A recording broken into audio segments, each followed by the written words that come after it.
Hi, I'm Christine Churchill. I'm the founder and CEO of the Customer Service Institute of America. And today we are here with Shep Hyken. I'm so excited to be doing this interview with you, Shep. Shep has a brand new book coming out, or actually it's already come out. It's called I'll Be Back. Shep is a New York Times bestseller. He is the most experienced and professional speaker in the area of customer experience that I've seen, and he has 7 other books ahead of this one that he's just put out. Be Amazing or Go Home, The Convenience Revolution, Moments of Magic, and the list goes on. Well, thank you. Thank you very much. So, Shep, what we really want to do today is just talk about, your newest book, I'll Be Back, understand a little bit about it and why this content now. Sure. Well, and by the way, here it is. I'll be back. How to get your customers to come back again and again. So when I started thinking about, well, first of all, I write every week. Whether you follow me on my blogs or my Forbes columns or whatever, I'm constantly writing. And after a period of time, you go, I've written enough that I could probably do another book. And that's a little bit about how this started. And I thought, what would be a really good topic to write about? And so here's a really cool thing. And by the way, I've never shared this with anybody, so this is kind of cool.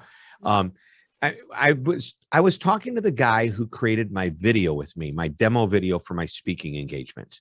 And he goes, why should somebody hire you? We want to put that on the video. Like, why should somebody hire Shep to come and do the next keynote speech?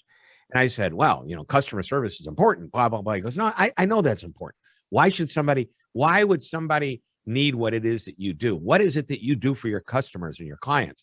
And I kept going on and on with, well, I teach them to be, this and that and whatever. He goes, nah, it's not it. He goes, what's the reason? I go, because we want our customers to come back. Aha, that is it right there. That's the most important reason. Everything you do about service and experience is all about one thing. Will the customer come back? And if you do it right, they will. So I'm in the process of thinking about this book, and I go to do a speech. And for this one particular client in the franchise organization, ironically, it was a hair salon franchisor.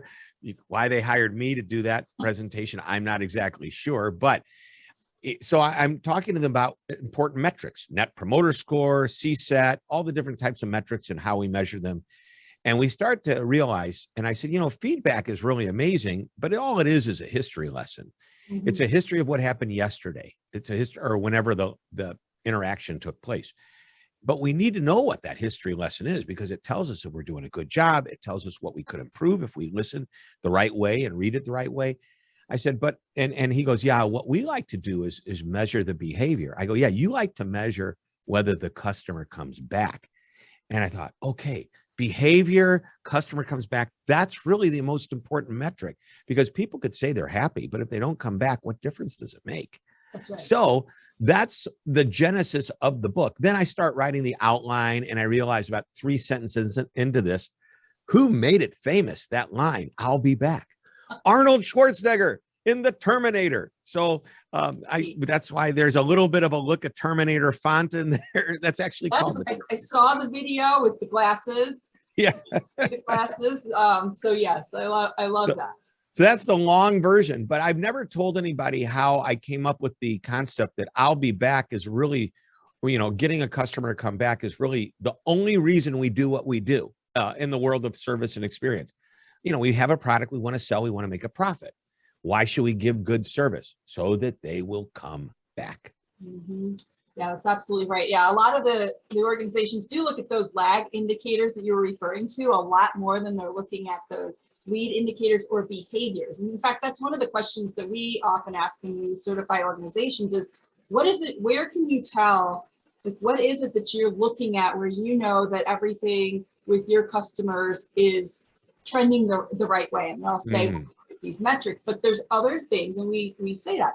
There's behaviors, there's things that your team members can see and things that your customers will do that are going to indicate to you in real time and a little bit better than some of those lag indicators, whether or not you're generating the experience they want by the behaviors that they're driving. So I love that you've kind of honed in on this and put it in a book. Yeah. And there's some simple little ideas in there too. I mean, and I love this. There's a chapter in the book titled um, Be Nice. Okay. That's it. Be nice. And to me, being nice is foundational to the whole customer service concept. It's like if you're not nice, it doesn't matter what you do for your customer. I mean, you could have the best food at a restaurant, and technically you could deliver service like it came out when we expected to. But if the server's not nice, nobody's coming back. So I tell this in the story in the book, and I've started to tell it in my speeches, and it seems to get pretty good traction. But I was doing a speech one day, and they told me 45 minutes. That's what I'm contracted to do, closing speaker. And here's the caveat: no matter what time I go on, I have to end on time. So I said, and the guy says, you're the last speaker. Some people could be running late. If you go on 10 or 15 minutes late, you have to cut. I go, that's not a problem.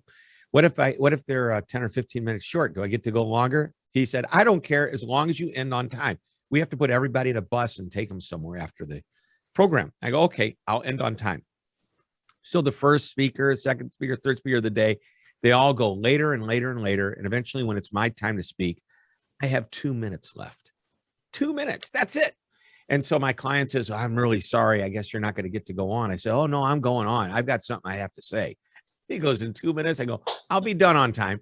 So I walk out there and I thank them. And I say, everybody, I know some of you look at your watches and you're going, how are we going to be out of here on time?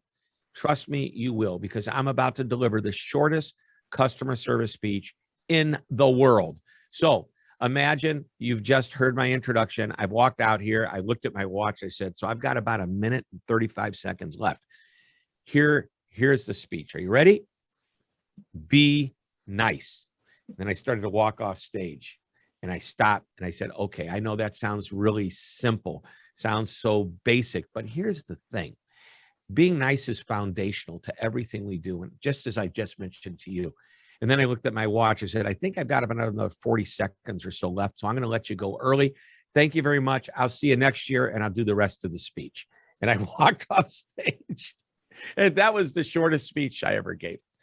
Yeah, so semi 2 words, somewhat 2 words, whatever. But you're not wrong. And I think that, a lot of people always go back to, well, customer service training is just about smile campaigns or whatever. But ultimately, that's the first step, and that is foundational. And if it's not there, then the rest of it's just not really going to be implemented in a way that's going to bring people back or provide experiences. And I think right now, your point is very valid that, with everything that's going on in the world, people are a little on edge. And I feel like people seem to have a trigger point that's a little more sensitive than it used to be. And so a little bit of niceness can go a long way. And once again, it's not the end all. It's not the only thing. It's not going to cure the world. It's not going to cure your company if you've got bad service. It could, because that's probably built into a bad process as much as anything else.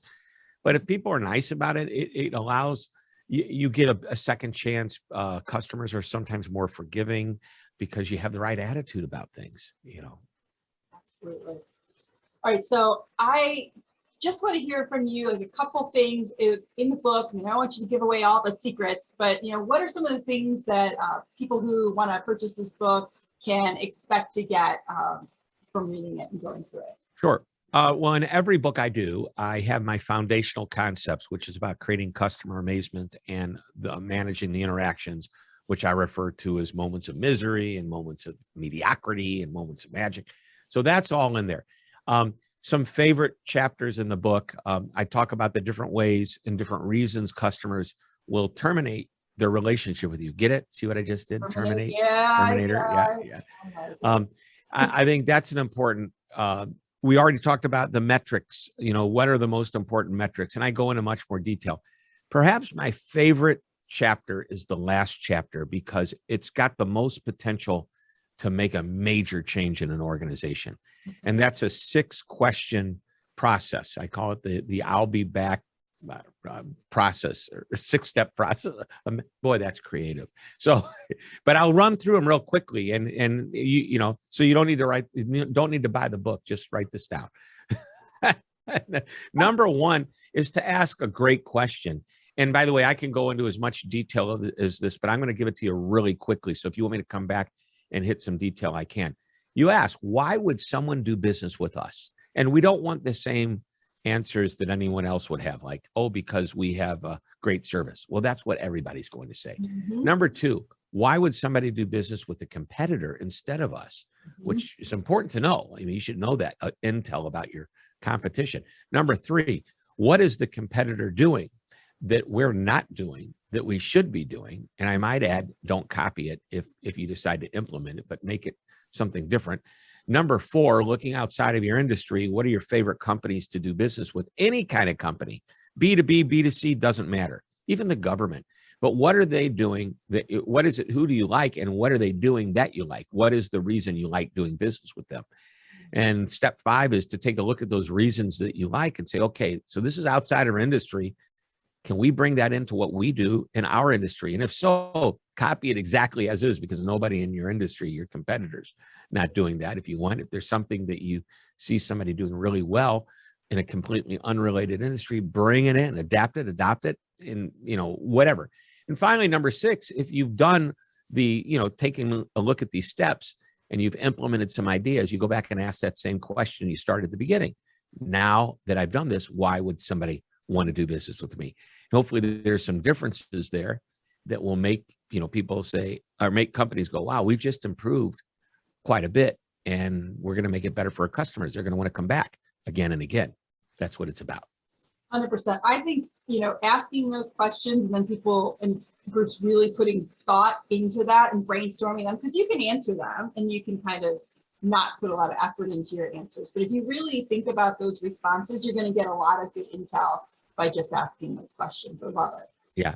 You can make it like a retreat, spend 2 days going through this. But definitely take the time. And my suggestion is, don't just get a bunch of leadership people in there. Get some people who are on the front line, who hear what's going on.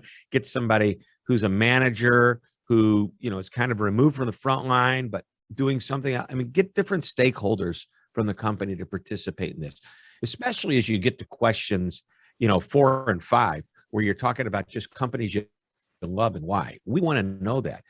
By the way, one of my favorite stories around this happened when we were doing this set of questions in a workshop. We have trainers that go out and deliver some of my material, and I was sitting in on this one, and we were talking about, what is it you love about these other companies? And the gentleman raises, I love Amazon. Why do you love Amazon? He goes, when I order something, they immediately send me an email to tell me it's been ordered. Then they send me an email to tell me it's been shipped. Then they send me an email with a picture leaning up against my door. The package is delivered. Because I just love that. And some executive said, you love getting all those emails? And the guy just kind of looked and thought about it. He didn't know what to say. And I raised my hand and I said, I think what the gentleman's saying is he doesn't love emails. He loves the communication. Yep. And sometimes it's not exactly what somebody's doing, but why they're doing it. And what Amazon is doing is, without you even knowing it, they're giving you a huge amount of confidence and a feeling of control that you have over what's going on. Oh, I know my package is shipped. I know it's on its way. I can look and track my shipping. I can see everything. And that is a huge sense of control. So it's about the information, not about the emails.